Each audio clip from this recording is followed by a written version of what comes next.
আমি কিন্তু যথেষ্ট নির্যাতিত বিগত সরকারের আমলে। আমি যেদিন প্রেস ক্লাবে মানববন্ধন করলাম, ওই দিন আমার জোরালো বক্তব্য ছিল।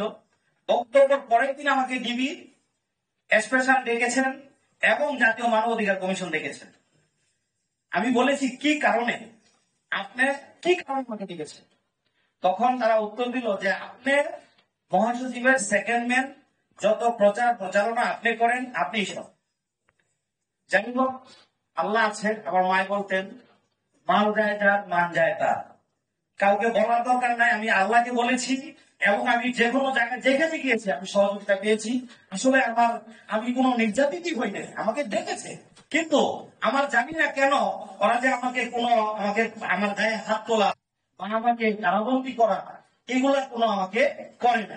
কিন্তু বারবার হয়রানি, বারবার ডাকা, সকাল বিকাল ফোন দেওয়া, ডেকে নেওয়া, চান্দাবাজি করা। তবে টাকা পয়সা পকেটে থাকে বিদায়, যখন যা ছিল দিয়ে আসছি, এটা সত্য কথা।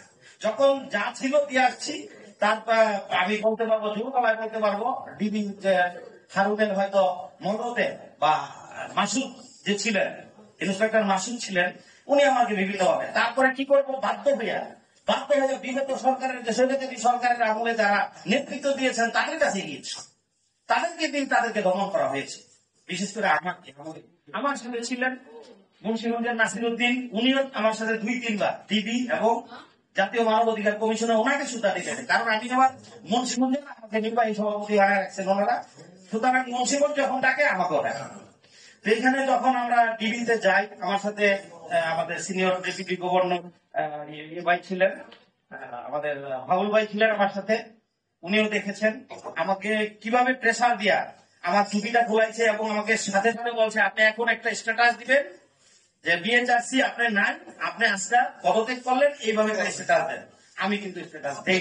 আমি চিন্তা করছি আমাকে আয়না আছে না, আমি যাকে ওই যে বলে না যে মুখ দিয়েছি যত অত্যাচার জরুরি হোক না কেন, যত বেশি আছে আমি দেখি।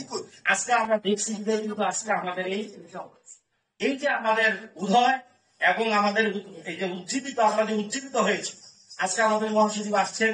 উনি জানেন আপনারা, এই যে বর্তমান যে আপনার ডক্টর ইউনূস সাহেব, ওনার সাথে অনেক সম্মেলনে অ্যাটেন্ড করছেন একই সাথে। তারা এখন বর্তমান সরকার মানবতাবাদী, বর্তমান সরকার মানবাধিকারকে অনেক প্রাধান্য দিতেছে। সুতরাং আমরা কাজ করতে সুবিধা পাবো। আপনারা সবাই আমাদের সাথে থাকবেন, আপনারা আমাদের সবাই সহযোগিতা করবেন। বিগত সরকারের আমলে অনেক মন্ত্রী মিনিস্টার অনেক জেল হাজত খেটেছে, সেটাকে আপনারা প্রাধান্য দিবেন না। সামনে কি আসছে সেটাকে আমরা প্রাধান্য দিব। এখন আমাদের জয়, মানবতার জয় হোক। স্থানীয় মানবাধিকার কর্মীদেরকে স্থানীয়ভাবে ডেকে নিয়ে বলতেন তোমাদের বিরুদ্ধে কি আছে, তোমরা মানবাধিকারের কাজ করো, তোমাদের বিরুদ্ধে তোমরা আমাকে নগদ টাকা দেবো, তাহলে কি করো, তোমাকে জেলে পাঠাই। অনেকটা জেলে পাঠাইতেছে, অনেকে টাকা পয়সা আছে, তারা দিয়েই রক্ষা পেয়েছে। এইভাবে সারা দেশেই আমাদের কর্মীদেরকে আয়না ঘরের মতো একটা নির্যাতন সেল করেছে এই বিগত স্বৈরাচার সরকার। আর নেতৃত্ব দিয়েছিল শেখ হাসিনার দোষর আমার এই রূপে।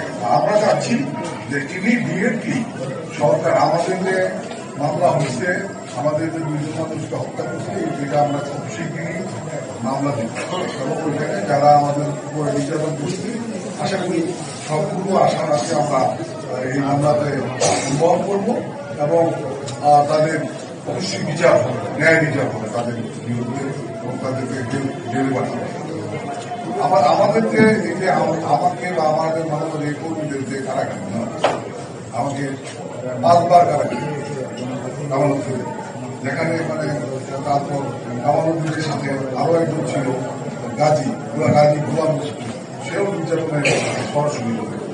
আর ওই যে প্রাক্তনকে আমি সচিব করলাম, আইন মন্ত্রণালয়ের সচিব, সচিবের নাম লেখা আছে, সে ছিল